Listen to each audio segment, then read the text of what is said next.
Assalamualaikum warahmatullahi wabarakatuh. Bismillahirrahmanirrahim. Alhamdulillahi rabbil alamin. Wabihi nasta'inu ala umurid dunya waddin. Wassalatu wassalamu ala sayyidina Muhammadin wa ala alihi wa sahbihi ajma'in, amma ba'du. Hadaratil mukarramin wal mukarramat, para asatir dan DKM serta para jamaah Masjid Al-Mubarakah yang insyaallah semua dicatat dalam deretan umatnya Rasulullah sallallahu alaihi wasallam fid dunya wal akhirah. Alhamdulillah, ba'da subuh ini kita bersama masih bisa mengikuti taklim subuh pagi dengan kajian kitab Al-Hikam. Semoga insyaallah semuanya diberikan sehat wal afiyah dan panjang umur, ditambahkan barokahnya dan istiqamahnya oleh Allah Subhanahu wa ta'ala.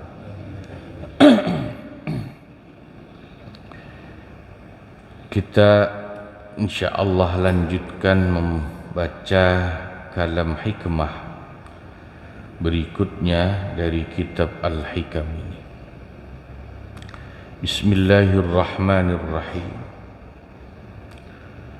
Qala al-imamul muallifu Syekh Ahmad ibnu Athaillah al-Iskandari radhiyallahu an wa nafa'ana bihi wa bi ulumihi wa bikum fid darain amin ya rabbal alamin. Qala radhiyallahu an, la yakun ta'akhuru amadil ata'i ma'al ilhahi fid du'a mujiban liya'sika, fahuwa dhamina lakal ijabah fima yakhtaru laka la fima takhtaru li nafsika, wa fil waqti alladhi yuridu la fil waqti alladhi turidu.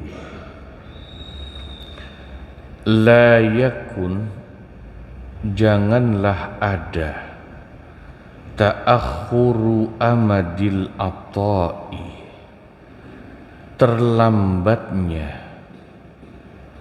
waktu pemberian Allah, ma'al ilhahi fid du'a, padahal sudah berdoa terus menerus. Mujiban itu menyebabkan liyaksika, kepada timbulnya keputusasaanmu. Jadi kata Syekh Ibnu Athaillah, saudara-saudara, jangan sampai kita ini kemudian putus asa kalau sudah berdoa terus-menerus, berdoa dalam waktu yang panjang dan lama, tetapi belum kunjung juga terlihat apa yang kita minta itu Allah beri. Fahuwa dhamina lakal ijabah, sebab Allah itu telah menjamin pasti akan mengijabah doamu. Tapi ada tapinya ini yang harus kita ngaji nih. Fima yakhtaru laka, yang Allah jamin pasti Allah ijabah itu sesuatu yang Allah pilihkan untukmu. La fi ma takhtaru li nafsika, bukan sesuatu yang kau pilih sendiri untuk dirimu. Ya. Jadi semisal kita mintanya A, itu Allah pasti ijabah. Tapi nanti Allah ngasihnya belum tentu A seperti yang kita inginkan. Sebab yang Allah berikan itu sesuai yang Allah pilihkan untuk kita, bukan sesuai apa yang jadi pilihan kita. Jadi bisa jadi dikasihnya B atau yang lain. Itu juga hakikatnya Allah mengijabah, ya. Wa fil waqtil ladzi yuridu, dan Allah pasti mengijabah doamu, tapi dalam waktu yang Allah kehendaki. La fil waqtil ladzi turidu, tidak di waktu yang kau inginkan. Kita berdoa maunya bulan ini, kata kita, kepengenan kita harus terlaksana, tapi kata Allah waktunya bukan bulan ini. Allah yang pilihkan kapan waktunya dan apa bentuknya. Itulah sesungguhnya hakikat diijabahnya doa. Jadi jangan pernah berpikir kalau dikasih tidak sama seperti yang kita minta berarti tidak diijabah. Jangan berpikir kalau kita minta di waktu yang kita inginkan belum terlaksana, jangan dianggap tidak diijabah. Karena kapannya dan apa bentuknya, seperti apa, itu Allah yang pilihkan. Ya.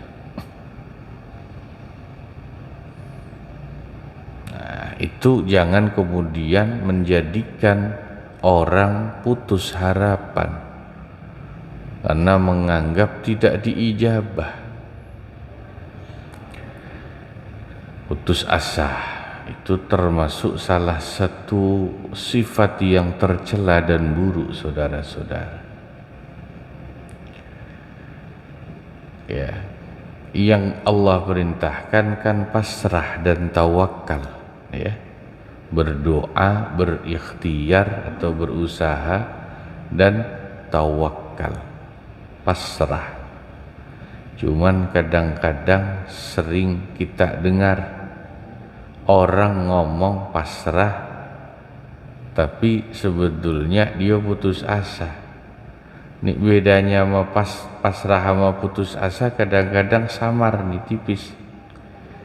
Doanya gak dikasih-kasih sama Allah, terus dia ngomong udah deh gua pasrah aja deh. Tuh ngomong pasrah begitu tuh hati-hati tuh, kadang-kadang pas ngomongnya pasrah tapi dalam hati putus asa. Kalau yang namanya pasrah beneran, tawakal itu tidak pernah putus harapan.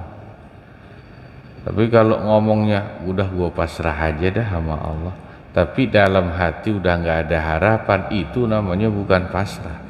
Ya, kadang-kadang suka begitu ya, ngomongnya pasrah padahal putus harapan. Al-ya'su itu tercela. Ya.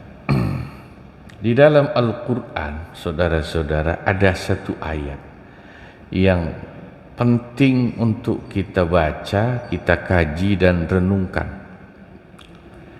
Ayatnya berbunyi, فَإِذَا جَاءَ أَجَلُهُمْ لَا يَسْتَأْخِرُونَ سَاعَةً وَلَا يَسْتَقْدِمُونَ.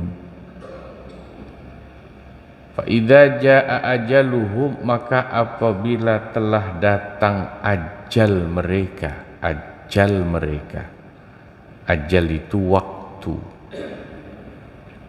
yang telah ditentukan oleh Allah. La yasta'khiruna sa'atan wa la yastaqdibun, maka mereka tidak bisa menunda barang sebentar dan juga tidak bisa memajukannya barang sebentar. Ayat ini kebanyakan orang mengartikan ajal itu kematian, kebanyakan. Tidak salah menafsirkannya seperti itu, tetapi makna ayat ini sebetulnya luas. Ajal tidak hanya saat kematian saja artinya, tetapi ajal itu semua hal yang waktunya sudah Allah tentukan. Itu ajal namanya. Termasuk kapan rizki kita datangnya, itu ajal. Kita berdoa kapan diijabah dan diberikannya, itu ajal yang Allah tentukan. Kalau sakit minta sembuh, kapan sembuhnya, itu juga ajal dari Allah. Semua ketentuan yang waktunya sudah Allah tentukan, itu ajaluhum. La yastakhiruna sa'ata wa la yastaqdibun, karena sudah ajalnya, waktunya Allah yang tentukan kapannya, itu manusia tidak bisa memundurkan, tidak bisa memajukan barang sebentar. Ada orang sakit pengennya buru-buru sembuh, dia berdoa padahal tiap waktu, tapi belum saatnya Allah kasih sembuh, tidak akan sembuh. Ya, soal rizki juga begitu, ataupun doa-doa dalam hajat yang lainnya. Bapak-bapak, ibu-ibu jamaah yang dimuliakan Allah. Nah, inilah nasihat dari kitab Al-Hikam yang sebetulnya menjadi fondasi doa kita, agar doa kita itu menjadi makna ubudiyah, doa yang baik, doa yang diridhai Allah. Itu doa yang bermakna penghambaan. Istilah tasawufnya ubudiyah, ya. Kita berdoa itu karena kita memperlihatkan kita ini hamba Allah yang fakir, yang butuh. Ya. Sekarang coba kita berpikir begini. Soal rizki kita sudah ditentukan apa enggak sama Allah? Kita bakal dapat apa, berapa, kapan? Sudah apa belum? Takdirnya sudah ada apa belum? Saya tanya. Sudah kan? Sejak zaman azali di Lauhil Mahfuz, semua takdir ketetapan Allah untuk semua hambanya kan sudah ada catatannya. Si fulan ini umurnya sekian, takdir soal rizkinya sekian, nanti sakitnya ini, nasibnya begini, semuanya komplit sudah ada di Lauhil Mahfuz sejak zaman azali. Betul ya? Setiap individu sudah seperti itu. Seandainya, saya tanya, kita tidak berdoa pun tetap tidak takdir itu datang sesuai yang sudah Allah tetapkan. Tetap apa tidak takdirnya begitu? Kan tetap, ya kan? Ini misalnya ini takdirnya hari ini kita dapat kiriman berkat maulid misalnya ini.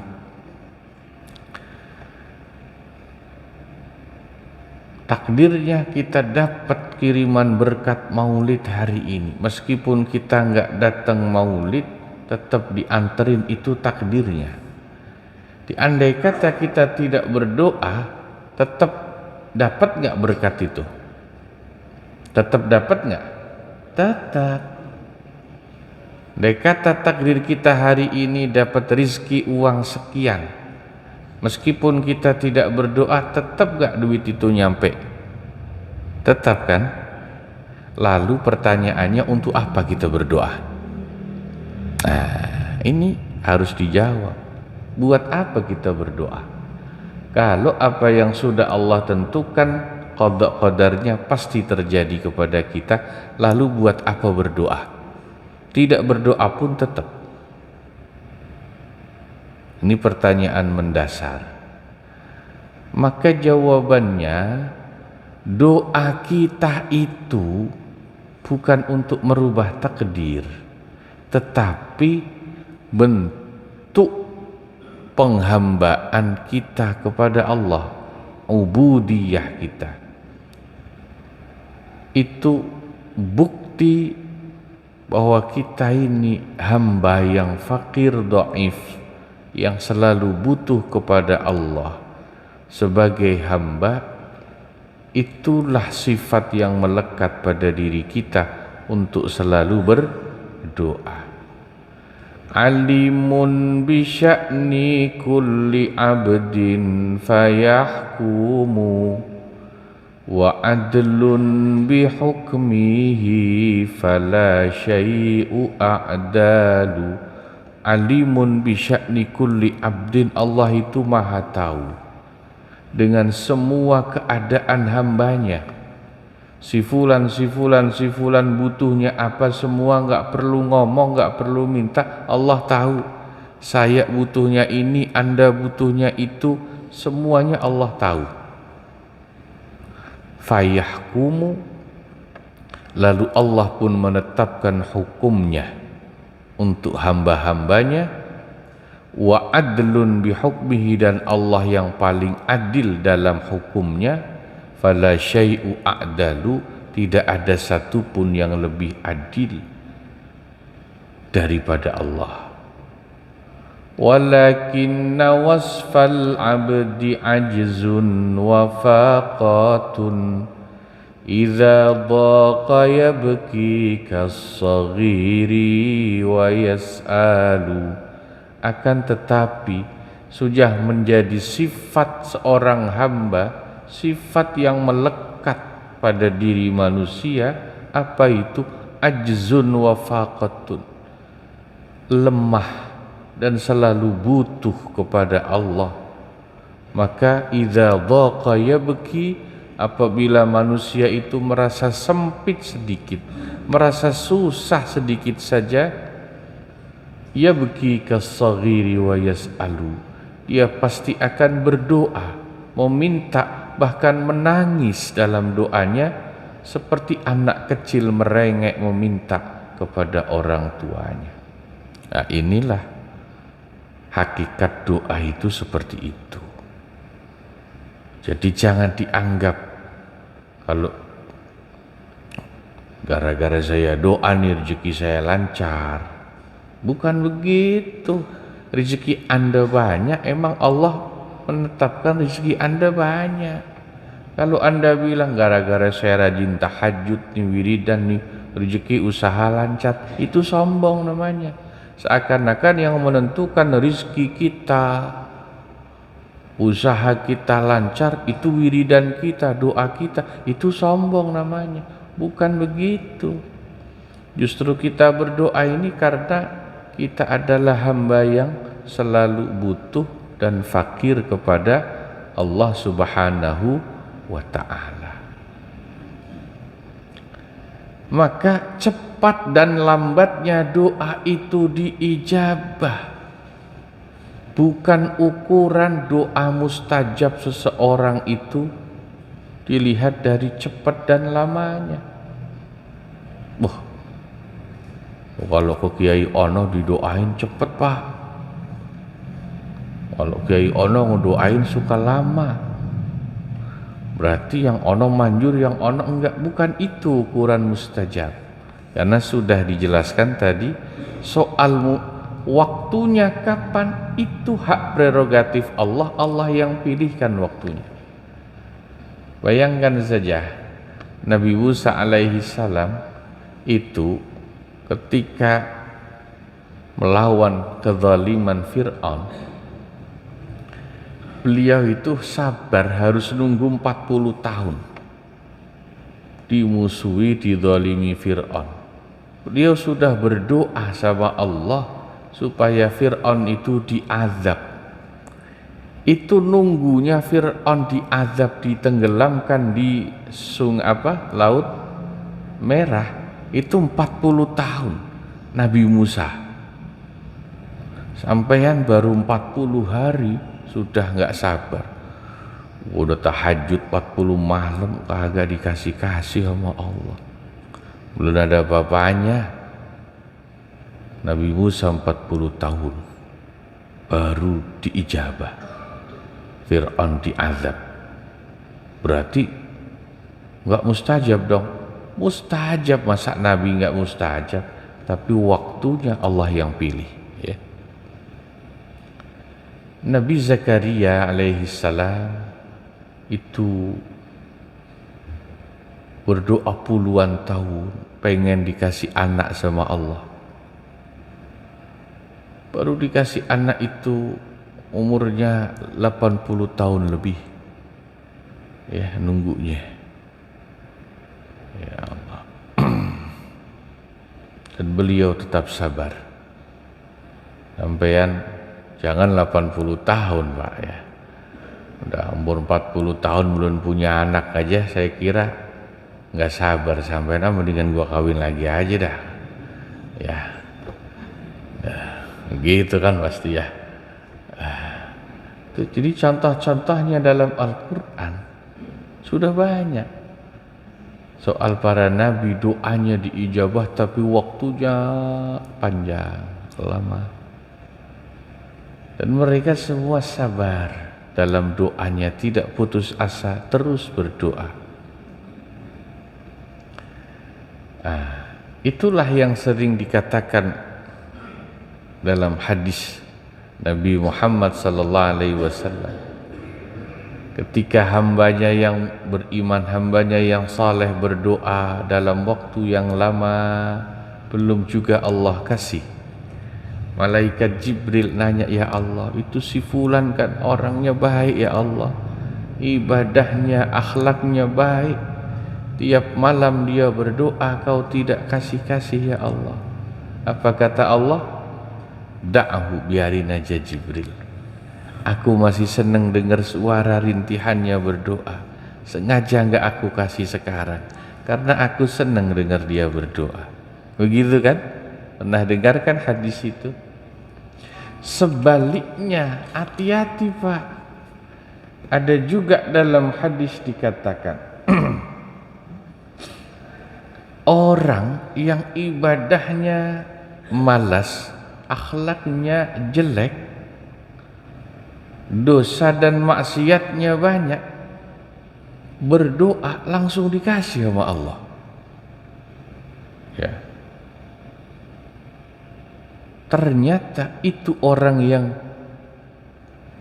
diberi istidraj, bukan karena Allah sayang, tapi Allah bilang sama malaikat, uqdu hajatah fa inni akrahu an asma'a sautah. Buruan, kasih aja tuh orang tuh, gua sebel dengernya. Itu hadis.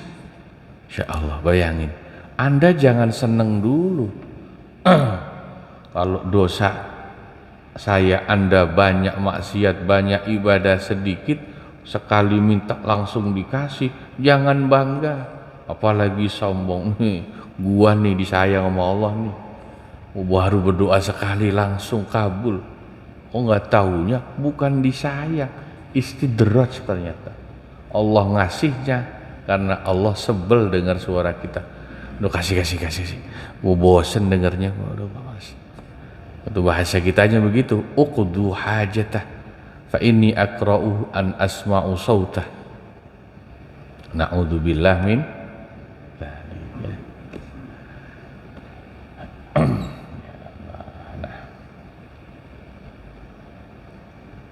Jadi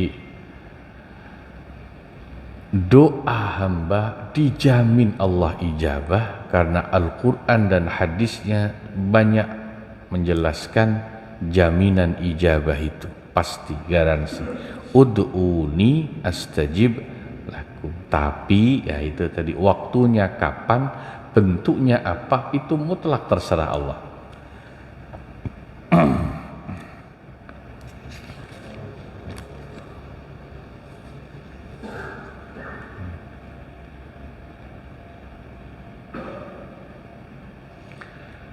Wa fil hadisi an Rasulillah sallallahu alaihi wasallam qala, dan dalam satu hadis dari Rasulullah sallallahu alaihi wasallam beliau bersabda, ma min da'in illa wa huwa baina ihda thalathin, tidaklah ada hamba yang berdoa kepada Allah melainkan dia pasti diberi salah satu dari 3 opsi. Allah ngasih pasti salah satu, 3 macam pilihannya. Imma an tu'ajjala lahu talabatu. Ini bentuk diijabahnya doa itu 3 opsi kata Nabi, pasti salah satu dari 3. Pertama, ada kalanya disegerakan Allah kasih apa yang dia minta. Ya.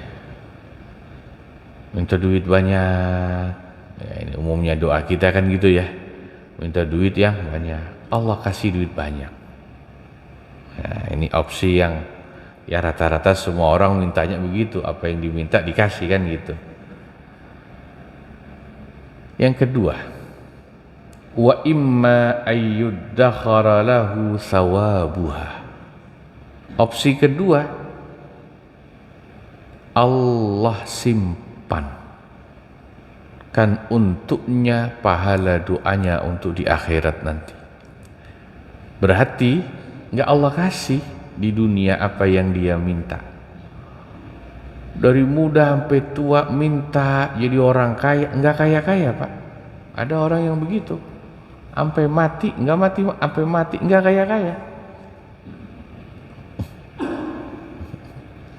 Saya pernah dengar salah satu guru saya bilang, kan kita tuh diajarin kaya miskin tuh pada akhirnya takdir ya. Bahasa Betawinya, ada orang yang bakat dari sononya bakat kaya, ada orang yang dari sononya nggak bakat jadi orang kaya ya, karena takdirnya nggak bakat kaya. Doa dari muda sampai tua sampai mati nggak kaya-kaya, sia-sia dong doanya? Tidak sia-sia. Nah yang kedua ini, wa imma ayyuddakhara lahu thawabuha, karena Allah tahu yang terbaik buat dia bukan kaya. Allah kasih kaya di dunia, tapi Allah simpen pahala doanya buat di akhirat. Nanti dikasihnya di akhirat ya. Di Anda yang tiap hari berdoa minta rezeki banyak, tapi masih begini-begini aja, lain ini hadis buat hiburan lah paling kan ya. Ini hadisnya, alhamdulillah ada hadis ini. Jadi nggak perlu nyesel, nggak perlu kecewa. Berarti doa saya itu sebetulnya nggak ditolak sama Allah, cuman kekayaan yang saya minta Allah simpen buat di akhirat. Yang kedua itu. Yang ketiga, wa imma ayyusrafa anhu minas su'i mithluha.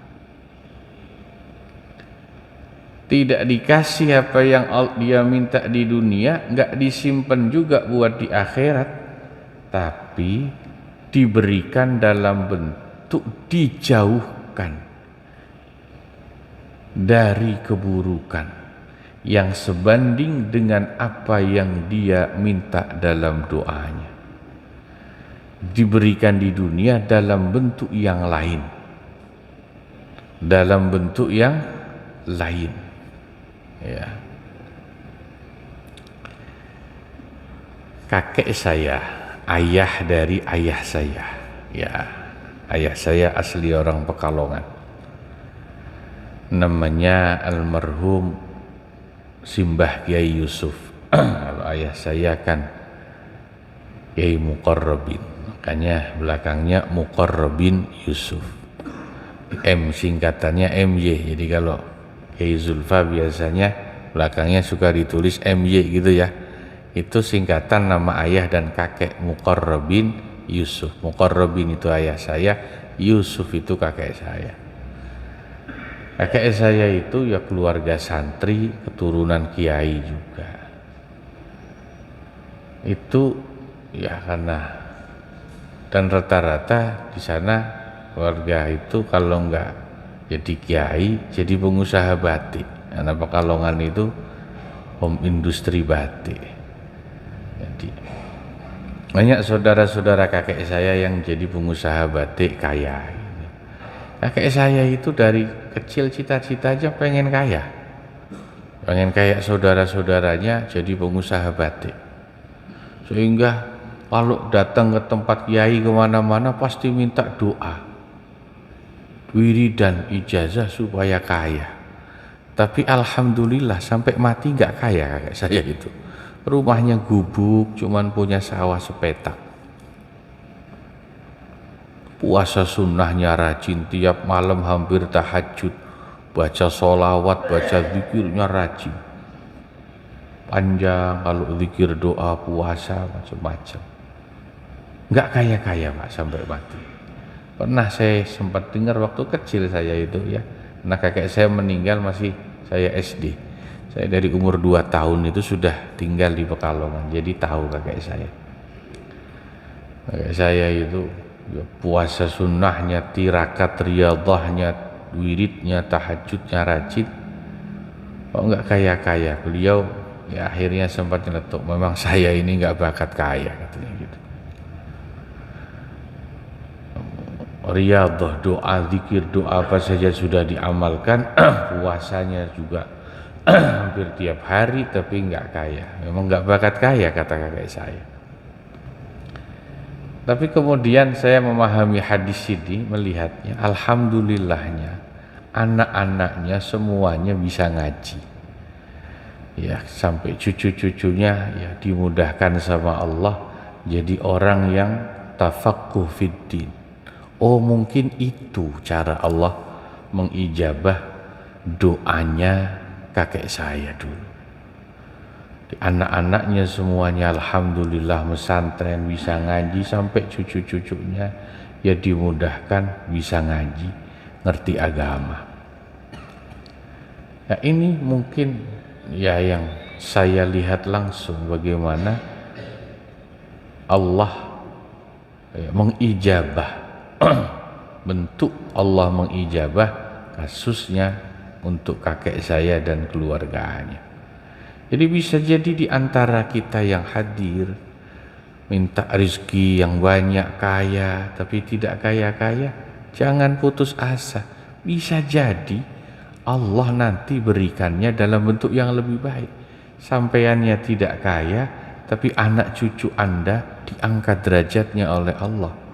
Jadikan orang yang ahli agama, orang yang ahli ibadah. Termasuk ya dalam urusan dunia, banyak cerita Pak, orang kampung anaknya sukses, ada yang jadi bupati, ada yang jadi pengusaha, direktur, macam-macam, padahal cuman petani. Itu sebetulnya barokah doanya orang tuanya dulu yang petani dan miskin itu, Allah wujudkan kepada anak cucunya. Nah, ini para jamaah yang dimuliakan Allah, semoga menambah keyakinan kita, keikhlasan kita dalam berdoa, sekaligus kesabaran dan kepasrahan kita kepada Allah Subhanahu wa ta'ala. Ya Allah ya. Moga-moga manfaat. Wallahu a'lam bisawab wa ilaihil marji'u wal ma'ab. Al-Fatihah. A'udzu billahi minasyaitonir rajim. Bismillahirrahmanirrahim. Alhamdulillahi rabbil alamin. Ar-Rahmanir Rahim. Maliki yaumiddin. Iyyaka na'budu wa iyyaka nasta'in. Ihdinas siratal mustaqim. Siratal ladzina an'amta 'alaihim ghairil maghdubi 'alaihim waladdallin. Amin. Bismillahirrahmanirrahim. Alhamdulillahi rabbil alamin. Hamdan yuwafi ni'amah wa yudafi'u niqamah wa yukafi'u mazidah. Ya Rabbana lakal hamdu wa lakal syukru kama yanbaghi li jalali wajhikal karim 'azimi sultanik اللهم صل وسلم على سيدنا محمد وعلى آل سيدنا محمد عدد خلق الله ورضا نفسه وزنة عرشه ومداد كلماته. اللهم انفعنا بما علمتنا وعلمنا ما ينفعنا وزدنا علما ويقينا. الحمد لله على كل حال ونعوذ بالله من حال أهل النار. يا فتاح يا معين افتح لنا علم اليقين. اللهم إنا نسألك علما نافعا وعملا متقبلا ورزقا مباركا وأولادا صالحين وشفاء من كل داء وسقم. ربنا آتنا في الدنيا حسنة وفي الآخرة حسنة وقنا عذاب النار. وصلى الله على سيدنا محمد وعلى آله وصحبه وسلم والحمد لله رب العالمين. السلام عليكم ورحمة الله وبركاته.